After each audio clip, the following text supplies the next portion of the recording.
Bienvenidos al podcast Tertuleando Aprendemos Más. Hoy, en el episodio número 1, estaremos hablando sobre las finanzas conductuales o la psicología de las finanzas. A medida avanza este siglo, escuchamos cada vez más términos como libertad financiera, inversiones, inversionistas, aprender cómo funciona el dinero, entender el dinero, tener una mentalidad positiva para hacer el dinero. Y creo que la psicología económica o las finanzas conductuales son conceptos imprescindibles para poder integrarnos a las nuevas olas y teorías económicas de este nuevo siglo.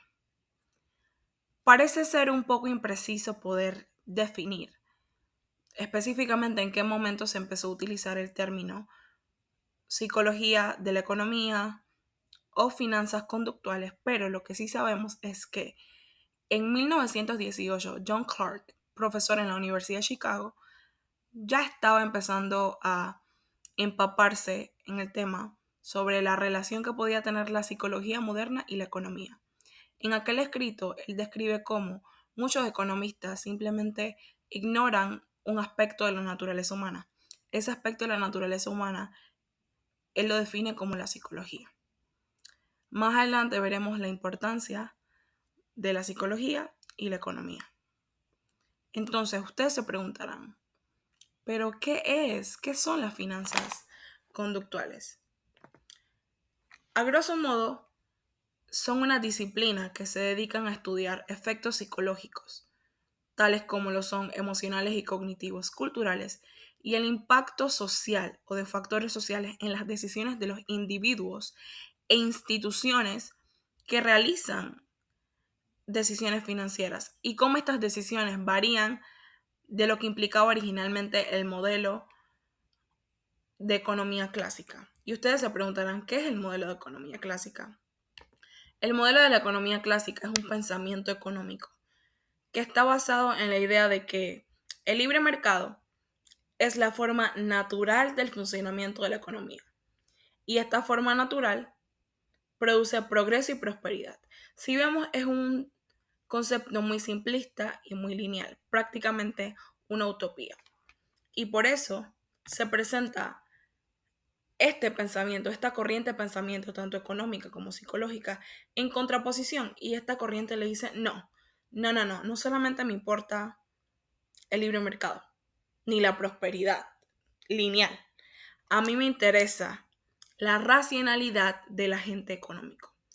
Y podemos definir el agente económico como toda aquella persona que forma parte de un sistema económico que está tratando de optimizar una decisión o resolver un problema.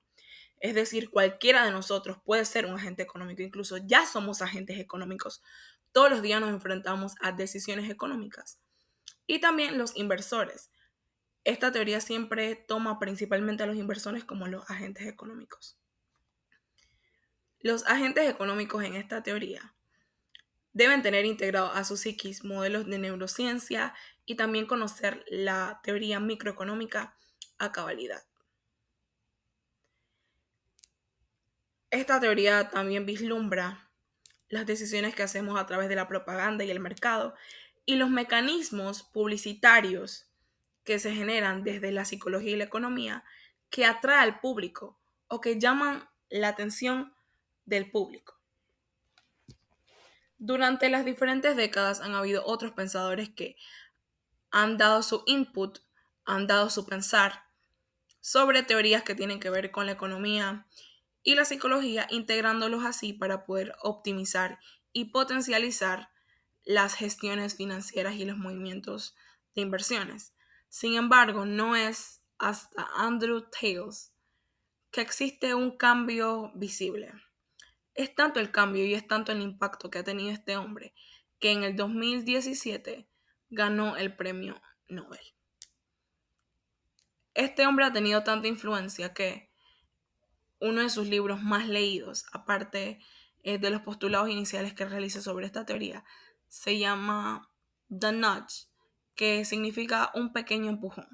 En este libro él intenta definir que el Estado es aquel que debe garantizar mejores tomas de decisiones financieras, tanto para organizaciones, instituciones y para los individuos. Originalmente, la teoría clásica o el pensamiento clásico económico postula que el hombre o el inversor en este caso es un ser sumamente racional. Pero gracias a todos los pensadores económicos que intentaron integrar la psicología a sus decisiones, surge otra teoría que es realmente importante para poder entender el por qué surge esta esta teoría económica ligada a la psicología. Existe un autor que se llama Herbert Simon y él crea la teoría de la racionalidad limitada. Es una teoría que meramente surge en el contexto económico, pero se aplica a la psicología comercial y a la economía.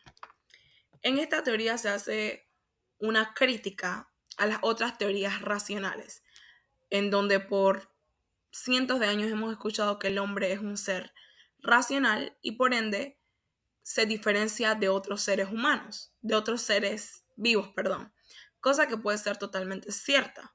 Sin embargo, Herbert Simon dice, si bien es cierto nosotros pensamos, nosotros razonamos, pero nosotros no razonamos siempre al 100%, o nuestro raciocinio no va a dar un 100% de resultado positivo o de resoluciones positivas. Porque según él, las decisiones que tomamos, a las que él llama parcialmente irracionales, son a causa de nuestras limitaciones cognitivas de información y de tiempo. A veces no poseemos toda la información y no poseemos del tiempo necesario quizá para poder responder o evaluar más información. Sin embargo, él también dice que aún teniendo toda la información en el mundo, podemos tener errores en la toma de decisiones. Este autor no descarta que los seres humanos, los agentes económicos, sean seres pensantes o racionales. Él lo reconoce. Sin embargo, él cree que sistemáticamente existen desviaciones en cómo nuestro cerebro opera, cómo percibimos la realidad, el sistema de creencias que tenemos arraigados.